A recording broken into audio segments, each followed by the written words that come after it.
বন্ধুরা, মেয়েকে নিতে এসেছি আমি এখন। মেয়ে পড়তে এসেছিলো, এই যে পড়া হয়ে গেছে, ও বেরিয়ে এসছে। এবারে আমরা তিনজনে বাড়ি যাব। এই আমরা স্কুটিতে উঠে বসেছি, এবারে যাবো সোজা বাড়ি। রাত 10:30 বেজে গেছে। আজকের আমরা বটতলা দিয়ে বাড়ি যাচ্ছি। বটতলা বাজার, যেখানে সকালে করে বাজার বসে,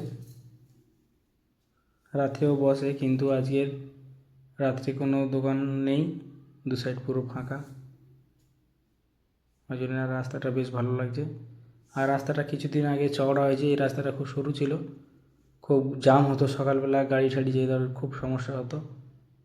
তো কিছুদিন আগে এই রাস্তাটা কাজ হয়েছে, চওড়া হয়েছে, খুব ভালো হয়েছে রাস্তাটা। আর লাইটিংও দিয়েছে সেভাবে সুন্দর, দুদিকের বাড়িগুলো সেভাবে লাইটিং দিয়ে সাজিয়েছে, ভালো লাগছে।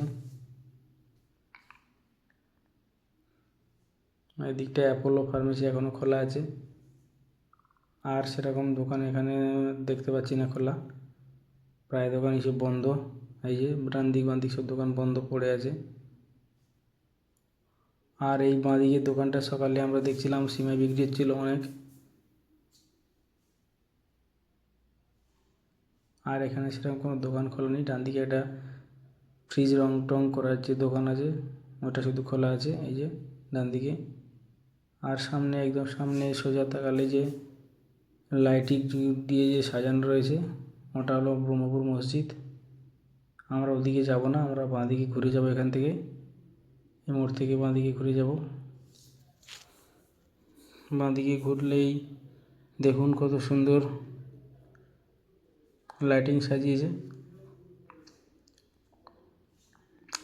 লাইটগুলো খুব ভালো দিয়েছে। প্রতি বছর লাইটিং করে, কিন্তু এবছর লাইটিংটা যেন আরও বেশি ভালো লাগছে।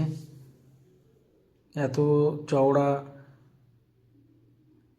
এতটা রাস্তা জুড়ে কোনো বছর লাইটিং হয় না, এবছরই করেছে।